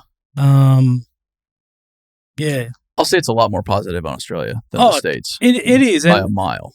Well, I guess I don't understand what happens in the States. Like, I know the taps have been turned off or nearly turned off for coal, and, but again, like, you guys have got some massive operations over here, like NAM. Yeah. Like, I remember the first time I heard about NAM, there was at Copperbella, that place called Millennium, Peabody took it over about 8-10 years ago. Mm-hmm. And what they did, Aaron, is they sent 16 shovel operators and prospective shovel operators over here, over North America. And they were on a 12-week fucking training program. And I was talking to this one dude that went over, and I said, "Where'd you go?" And he's rattling off all these names. And he goes, "Yeah, I went to this one place. It's called NAM." And he said they rail out 100 million tons a year? Yeah, they're doing over 100 million. Yeah, and I thought to myself, fucking hell, that's bullshit. Got home, Googled it, fucking 110 million tons. Like, and then the mine next door is doing 100 million tons. Black Thunder. That is like knowing what a 20 million ton operation looks like. Yeah, that is just wild. I missed the heyday up in Gillette. That's in Wyoming. Yeah. They don't do close to that nowadays. Yeah, really. They've been just killed by all kinds of stuff. And they're getting killed right now even further. Like that. Really? That region. Oh yeah, something just passed through something federal government. They're not expanding any leases now. So it's like you got what you got up there, Fuck. And which was like the last nail in the coffin for that region. So how are they keeping the lights on? Well, they still have their mines. They just can't. There's just no future. But the difference is up there. It's all lignite for power, so it's all thermal. It's all thermal. Yeah. Whereas the Bowen, coking. It's all coking. Yeah. Most of it's coking, which is it's the same thing. It's the same coal, but it's completely different purposes. But what was interesting with going to Bravas was their argument, and it is so fair. Okay, so we were able to use coal, Australia, Britain, America, any developed nation. We were able to use coal to develop our societies. But when somebody else like India wants to do that to develop their society, no, you can't do that. Yeah, no, and it's like, wait a minute. And wait, what if you develop people and if you give them consistent power so that they don't have to use diesel generators, or they can think about the future because it's not just survival, doesn't the world get better? Yeah, and then there's the thought the thought process made around the quality of coal that's in some of those nations it's not the best. Mm-hmm. You know what I mean? So when they burn, when they burn it, it has inherent other drama. Yeah. Just so happens that Australia, the coal quality is not too bad. It's phenomenal. Yeah. Some of the best in the world. It's just a weird conversation at the moment. But I kind of feel, like I was saying before, I kind of feel that, it's slowly changing a little bit, Yeah. It was nearly a dirty word to say that you worked in the mines, 5-10 years ago. But Australia is a little different too, because I feel like most everybody knows somebody that's worked in the mines. Yeah. It's just more visible in society. Yeah. But you go like downtown Perth, for example, Rio Tinto, BHP. It's there. Yeah. In the United States, people don't even know mining still exists. Yeah, right. Because it's just so far off. Yeah. And we have so many other industries, and I think a large portion of the Australian economy depends on mining. Oh, it is the thing. Yes, and it is the thing. It's like the thing in the continent of Africa, in a lot of ways. That and oil and gas. Papua New Guinea, like a lot of these countries, that is the thing that drives Chile, the thing that drives the economy. And so people are a lot closer to it, whereas here it doesn't drive. It does drive the economy, but in a much more gray way. Interesting, eh? Yeah. Crazy. Like, I know I did a job last year for one of the major bloody petroleum companies in the world. It was up in New Guinea. And the pipeline that they were working on was 30%. It was valued at 30% of the Papua New Guinea GDP. Wow. I know, it's crazy, man. It's fucking proper money, right? Yeah. So yeah, it's a thing. And just the thing on that, like Gillette thing you were talking about, like Gillette, I can't remember who's the dealer up there. Wyoming Machinery. Wyoming, okay. Yeah. They were the largest seller of D11s, but since it's sort of tapered off, Hastings has taken over the mantle. Yeah.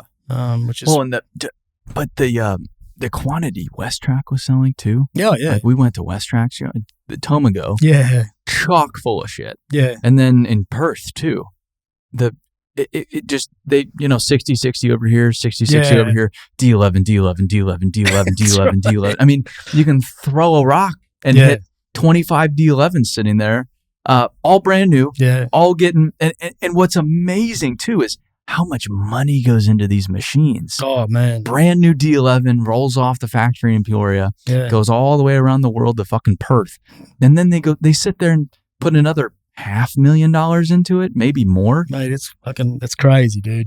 Crazy how much money they put into but like things. we're the ones kicking the can. When I say we, like Australia, we're the ones kicking the can for all that sort of stuff. Like you go to other places around the world and business goes on. Yeah. Like even now in the Uber that I was getting to come here, turned a corner just down the road and there was I can't remember what you call them, 4-wheel jobby with an extender thing was putting plasterboard up onto the next level of a new building, right? Yeah. And it's taken up the whole road. Uh-huh. There was no stop and go. There was no signage. There was no fuck all. Yeah. But the world kept spinning. If that was Australia, there'd be 4,000 signs. There'd be 35 Irish stop and go people. Yeah. And I was just like, I didn't care. Uh-huh. But I just thought, wow, man, like the way we do business in Australia. You know what cracks me up about some of the road work in Australia? A lot of times it's women with yoga pants. Yeah. With the stop and go signs. And they're nearly always Irish backpackers, mate. Seriously. Like, that's more distracting. Like, that's a hazard. It just cracks me up. That wasn't covered in the risk assessment. No. It's just, it's like, how is that allowed? Or but one of my favorite things in Australia, all these rules, but on a construction project, you can wear shorts. Yeah, and they're not just shorts; they're short shorts. So yeah. You have to wear long sleeves, so you can wear short shorts. Yeah. Like, wait, what? So where our dozer's working at the minute, it's one of those sites where you can still just rock up. Yeah. Then, dude, you got no idea. But you've got the boots, the high socks, and then short shorts. Yeah, well, I got me boots, got me socks, but I was wearing shorts. They probably weren't short shorts. I don't look good in short shorts, Aaron. But I could go there in a t-shirt. I could put my vest on, me bright vest, wear my shorts, dude. Yeah, no hard hat. You don't Man, need it. fucking optional, right? Yeah. You put your head where it's going to get hurt. You're not wearing a hat. It's on you. But it was a throwback to the 90s for me. Like just sitting on a dozer, just fucking, it was cool, man. Yeah. It was cool. And I miss that shit, you know? Uh-huh. Like I've said this 1,000 times. Like I'd be prepared to sign any waiver around, you know, putting on sun cream or whatever, or, you know, to take the onus off the company if I could just wear normal shit. Yeah. I know that horse is bolted. Yeah. But it was kind of nice just sitting on the dozer shorts, and as weird as that sounds. Well, but yeah, some of that it becomes counterintuitive too, because it's like in a hot environment. Oh, dude, it kind of makes sense. But then you start to wear all this heavy duty stuff. Mate, it's just like when it first started coming in strong was about 2000 and 2001, maybe 2001. I got back from Canada and we got a job. I got a job up near Gladstone, and we're raising the dam wall. Okay, so there's a heap of obviously dirt works going on. And this whole high-vis, head-to-toe wearing stuff came in strong. Yeah. So we had concreters down on the spillway wall where there wasn't a breath of breeze. Gladstone, man, it gets fucking proper hot and humid and everything, you know. And I'm just thinking, like, these boys are just going to keel over and just fucking die, you know. So it's kind of weird that they're trying to offset a hazard with all of this. Yeah. And potentially bringing on another hazard when, you know, people go upside down. That's the stuff that's ironic. It's just, and or managing, and I'm not saying they were working 20 minutes on, 20 minutes off, but managing how a person can work in those conditions, you know? We were talking with this one guy, and I'll just keep it as anonymous as possible, but he said there was this one job that they did, and the safety folks would be out there during the day, and the way they were working with dozer, they could only push in a certain way. It just wasn't very productive. And they knew that they could push the machine way further, but they had to do it in this certain way. And then he'd go back out there at night and would run the machine how he wanted to. They would just knock the shit out of it. Yeah. And then but not tell anybody. No. It's just like, that's hilarious. And it was like, it's just like an old time thing. Yeah. Like that you couldn't do that. In the cover of darkness. Yeah. You couldn't do that now. And I'm not saying like that's how we should do things. No. But that's just how the old timers did it. So this is legit. This is legit. And it's a Blackwater story. A little contractor picked up a job, and he was running open bowl scrapers, so single powered scrapers. Got the job, started the job. There was someone drove past from the company, from the principal company. And he watched the relationship between a dozer and a scraper. And it just went, job's got to stop. Oh, that job stopped. What's going on? Why are we stopping? We got steel on steel there. Can't fucking go on. Really? Well, that's the relationship of the dozer and the scraper. Uh-huh. No, it's not happening. And it's not happening for the job. So this is how I got brought into the conversation. I get this phone call off this dude going, you're a trainer, you're a training specialist and that? Yeah, mate, yep. He goes, I've got a bit of a scenario I need help with. Quoted this job based on I could, push load the scraper. That's going to give me X amount of efficiencies. Rah rah rah. This is what's happened. I want to go after him to try and get a bit of money back. And I said, mate, I totally understand what you're going at here, and I feel sorry for you. But I said, I don't think they're going to really give a shit what Scott Lidster from Australian Earth says.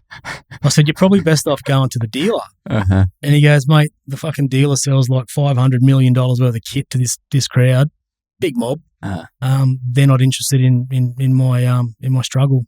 But steel on steel, stop the job. That is hilarious. It's hilarious, but it's wild to think. Because it's the dozer pushing a scraper, which is technically equipment contact. Exactly right. So in the book of 101, yeah, it's equipment contact. That's right. It can't happen. So, but this poor bastard, it's like a cardinal sin, but it's like wait, yeah, no. But it's got to happen, right? Uh-huh. Well, the process doesn't happen. But more to the point, this fella done his ass on that job because he couldn't. And I felt bad, mate. I said, look, man, I'd be happy to fucking write something out for you, but I said I don't think it's going to flow. Yeah. Yeah, that's funny. That's the downside of where all this shit's gone in Australia, right? Yeah, I mean, a lot of it is good. Like even the other day, there was a quarry in California. A firefighter got killed trying to put out a fire on looked like a 988 loader. Mm. And it's just like, that's such a shame, because had that loader had fire suppression, that would have never happened. What, the tire take off or something, did it? What? I don't know what, I could be misinformed here. Yeah. All I saw, firefighter killed at a quarry, putting out a machine fire. And it's even something like that. It's like, had that had fire suppression on it, that would have been a non-issue. Mm-hmm. There would have been no need for the fire department to even show up, because as soon as that heat sort of takes business. As soon as that heat's recognized, that thing's flooded, man.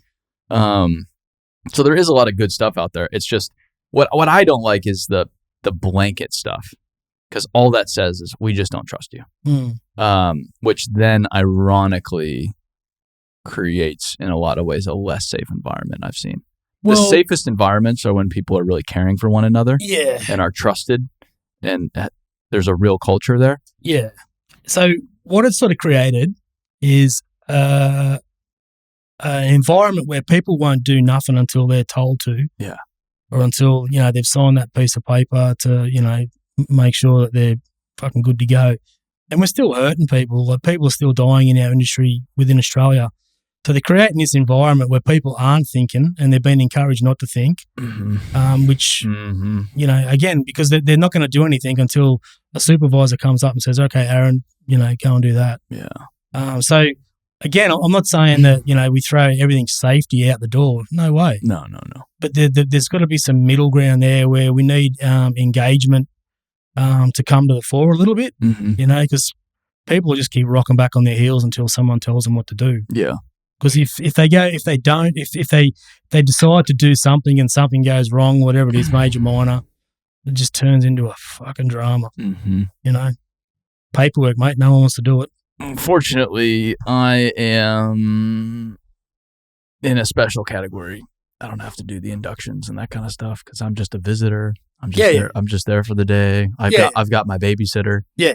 I always feel bad for the people that have to babysit us, but then at the same time, it's like, I need to do my job, and if you need to stand there, cool, mate. I got lucky just where I was. Like, I got out of 2 weeks of inductions in about 3 hours. So that for me was a win. That's some of the inductions are heavy duty. Yeah. Heavy duty. Yeah, I think you posted a video that was cracking me up. It showed like the computer screen, one of the inductions, and you were like, yeah. Oh, yeah. Yeah, it's just making a dumb face. It's like that's how they are. It is. Well, there's a lot of the same rhetoric. It's all very similar. Yeah. And I feel there's a opportunity if you can work out a good way of bringing that all together. And again, outside of the online stuff that we might do, once you go onto a mine site in Australia as a permanent employee, dude, it is fucking intense, right? And there's all these legislative requirements that they need to tick and, make sure, the person's been told. But there's that much information at the start of someone's fucking on-site journey. It's weeks. Dude, but it's too much, Aaron. Yeah. You'll sign your life away to go, I read SOP fucking 4164, whatever it is. And there's pages upon pages upon pages of that stuff, and it's unrealistic, right? Yeah.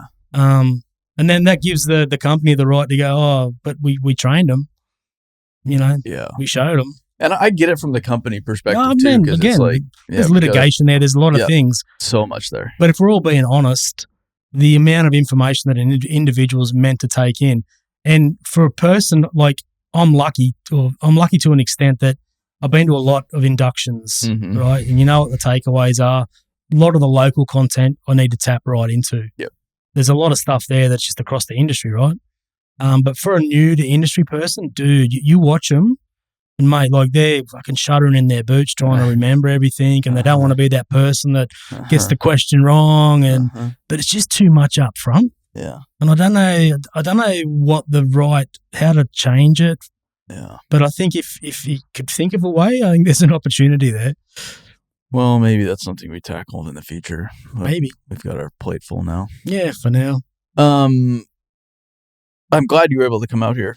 Yeah. I'm glad we were able to make this work. No, look, mate, like I say, I'm appreciative of the opportunity, and you know, I was just happy that it lined up with travel. That was great, to be honest. So So for that, I'm appreciative. yeah. Well, thanks for coming so far. Yeah. People to follow you. You're mostly on Instagram, huh? Yeah, Insta for a bit of fun. Yeah. LinkedIn's the cash cow for us. LinkedIn's great. I don't know what happened to the algorithm of the relationship between Insta and Facebook, but everything I used to post on Insta used to feed into Facebook, and then something's changed, and now all the Insta stuff goes into my personal shit. Oh. And I've tried to reroute it. Yeah. But there's anyways. I go on Facebook and I just immediately. It's a dog of a thing. There's so much going on. I'm like, I don't know what's going on here, and I leave. Fuck, it's just shit. But I don't know why. I don't know why that's the one that old people love, because it's so complicated. Yeah, but it's so complicated. It was, I don't know, man. Like when it first came out, I was probably late to the table. I'd probably come on about 2012 or something. Anyway, you could connect with Aaron, and you could connect with. Oh, it was cool. Yeah, back in the now day. it's just volumes of shit. Yeah, that come at you that's fucking totally unrelated to. Although the algorithm thinks that I fucking love golf, it's just I don't. It's just sending me that much shit. I just don't want to, you know. But I don't know what's happened there. But yeah, to answer your question, Instagram and LinkedIn. It's just Australian Earth Moving. Australian Earth Training. Yeah, Australian Earth Training, and then your name on LinkedIn, or your also your company? Yeah. So it's got Lidster on LinkedIn, and we have Australian Earth Training as a company page that I probably should put more posts up more often. But but the personal stuff, is so effective for business development. Totally, like I got that. I got that nugget of gold early in the piece when a mate said to me, like, people like doing business with people. Yes. So it's it's got us this far. Yes. So that's a deal. Yeah, people are still sleeping on LinkedIn, which is amazing to me too. Yeah, crazy, eh? It's so effective. Like Keaton Turner, man, he's a massive proponent of the platform, and he says it all the time. Like, fucking Instagram is a bit of fun. Yeah, getting in the mind's eye of the next generation of decision maker. I mean, I do reach a shitload of the reach on Instagram is extraordinary. I mean, I'm consistently like 20 million accounts a month right now. 20 million counts. 20 million accounts. Jesus Christ. Monthly, on average, which is crazy. So LinkedIn's not even close to that volume. But the nice thing about LinkedIn is you can connect with people. Yeah. And you can tailor your following totally if I want to go target Rio Tinto, BHP, who wrote Glencore. I can go to Glencore and go find their executives and go connect with all their executives. Yeah. And, 1 out of 5 will accept it. But now that one has all of my shit on their feed. Yeah, that's right. Every time they go on LinkedIn. And now we're in. Yeah. And it's so much more effective. And they make decisions. Yes. Yeah. So then when you go to them and talk to them, oh, yeah, I've seen your stuff on LinkedIn for a year, for 2 years. I don't even know why it's on there. Yeah, I know why it's on there. It's like that Trojan horse, right? Yeah, I know why it's on there. Yeah.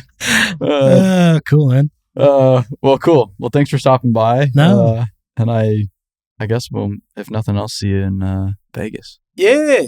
I think I'm a good thing to be going there. Yeah. Got some other stuff happening over this side of the world, so trying to line it up for that runs in line with Mine Expo. Yeah, seriously, if you have a few days, or if there's anything you want to see specifically, I could set you up some. Yeah, sweet, man. Thanks. Pretty fun. I know you've got plenty of fucking people too, you're more boots on the ground with people at the coalface, right? Like, I know different people. Yeah, but like to get those opopportunities that you're talking about, there's some pretty cool spots. Yeah, pretty cool spots. Yeah. Cool. Well, right on. That's it. Thanks, dude.